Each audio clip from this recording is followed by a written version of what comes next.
মুড়িঘণ্ট কম বেশি সকলেই করতে পারে। আর কী পদ্ধতিতে করলে এর টেস্টটা সবথেকে বেশি ভালো হয় সেটাই আজকে আপনাদের সাথে শেয়ার করব। আর আজকে আমি তোমাদের সাথে শেয়ার করব কতটা মাত্রায় জল রাখলে মুড়িঘণ্টটা একদম পারফেক্ট ঝুরঝুরে হয়। নমস্কার বন্ধুরা, আমি সুস্মিতা, বাংলা ক্যানভাস চ্যানেলে সকলকে স্বাগত জানাচ্ছি। আজকে আমার রেসিপি মুড়িঘণ্ট। তার জন্য আমি এখানে আলু পটল কেটে নিয়েছি ভালো করে। কড়াইতে তেল দিয়ে তেলটা গরম হতে আমি পটলগুলোকে ভেজে নিচ্ছি। 3 থেকে 4 মিনিট পটলগুলোকে একদম ভালো করে ভেজে নিয়েছি। এরকমভাবে 3-4 মিনিট একটু কড়া করে ভেজে নিলেই কিন্তু বেশ ভালো লাল লাল হয়ে যায়। পটল ভাজা হয়ে গেছে, এবার ডুমো ডুমো করে আলু কেটে নিয়েছি। আলুটাকেও কিন্তু সেমভাবেই ভেজে নিচ্ছি।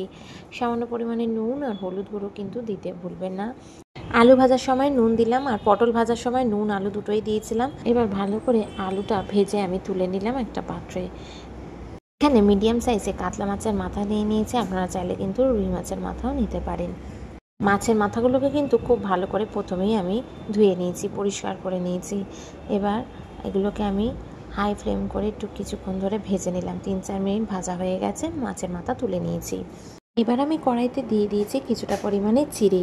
আপনারা এই চিড়ের বদলে চাল দিয়েও করতে পারেন। সেখানে আপনারা গোবিন্দভোগ চালের ব্যবহার করতে পারেন। গোবিন্দভোগ চালটা আমার বাড়িতে ছিল না, তাই জন্য আমি চিড়ের ব্যবহার করলাম। 2 থেকে 3 মিনিট চিড়েটাকে ভালো করে ভেজে একটা পাত্রে তুলে নিয়েছি। তারপরে কড়াইতে আরেকটু তেল আমি দিয়ে দিলাম। তেলটা গরম হতে আমি এর মধ্যে ফোড়নে দিয়ে দিয়েছি গোটা গরম মশলা, দারচিনি, এলাচ, লবঙ্গ আর তেজপাতা দিয়ে খুব ভালো করে কিছুক্ষণ এক নাগাড়ে আমি নাড়াচাড়া করে গেলাম। আর সুন্দর একটা গন্ধ বেরোতে এর মধ্যে পেঁয়াজ আর টমেটো দিয়ে দিয়েছি। পেঁয়াজ টমেটো দেওয়ার পরে কিন্তু গ্যাসের ফ্লেমটাকে একটু হাইতে রাখবেন। কিছুক্ষণ নাড়িয়ে চাড়িয়ে আমি এর মধ্যে আদা গ্রেট করে দিয়ে দিয়েছি। যখন দেখবেন পেঁয়াজটা বেশ হালকা বাদামি রং হয়ে গেছে, তখন কিন্তু টমেটোর মধ্যে অল্প নুন দিতে হবে। টমেটোটা নরম হওয়াটা দরকার।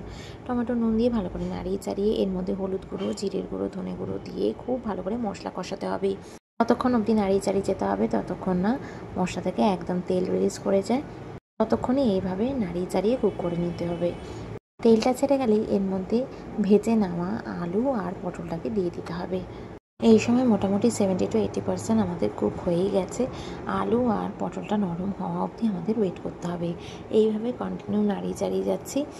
এরপরে আমরা ফাইনালি অ্যাড করে দেবো এর মধ্যে উষ্ণ গরম জল। উষ্ণ গরম জল দিয়ে এইভাবে নাড়িয়ে চাড়িয়ে নেব।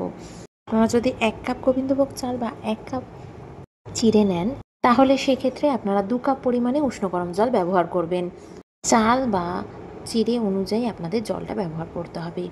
জলটা দিয়ে ভালো করে একটুখানি এভাবে নাড়িয়ে চাড়িয়ে নিয়ে আলুটা নরম হয়েছে কিনা দেখতে হবে। তারপর ভেজে নেওয়া মাছের মাথাগুলো অ্যাড করে দিলাম। এবার সমস্তটা এইভাবে মিক্স করে নিচ্ছি। আর মাছের মাথাগুলো খুন্তিতে একটু ভেঙে দিতে হবে। এবার গ্যাসের ফ্লেমটাকে একটু লোতে রেখে এটাকে ঢাকা দিয়ে আপনাদেরকে ফুটিয়ে নিতে হবে 7 থেকে 8 মিনিট। তারপরেই দেখবেন আলু আর পটল একদম নরম হয়ে গেছে আর এটা অনেকটাই ঘন ঘন হয়ে গেছে। পরিমাণ মতো চিনি ব্যবহার করছি। একটু চিনি দিলে টেস্টটা ব্যালেন্সে আসে। 7 থেকে 8 মিনিট বাদে দেখবেন জলটা অনেকটাই কমে এসছে। এবার ফাইনালি এর মধ্যে কিন্তু আমি ভেজে নেওয়া চিড়েটা দিয়ে দেব। সমস্তটা মোটামুটি অলমোস্ট নরম হয়ে গেছে। এবার একটু ফুটিয়ে নিয়ে আমি ভাজা চিড়েটা দিয়ে দিলাম। চিড়েটা দিলেই দেখবেন অনেকটা পরিমাণে জল কিন্তু চিড়ে অ্যাবজর্ব করে নেবে আর জিনিসটা অনেকটা মাখো মাখো তৈরি হয়ে যাবে। আর চিড়েগুলো কিন্তু একেবারে যে বেশি শক্ত হয়ে যায় তা নয়, বেশ ভালো লাগে। সবার শেষে আমি দিয়ে দেব এর মধ্যে অল্প 1 চামচ পরিমাণে শাহি গরম মশলার গুঁড়ো আর 1 চামচ ঘি।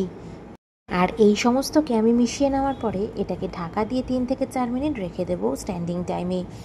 তারপর এটাকে গরম গরম ভাতের সাথে সার্ভ করব।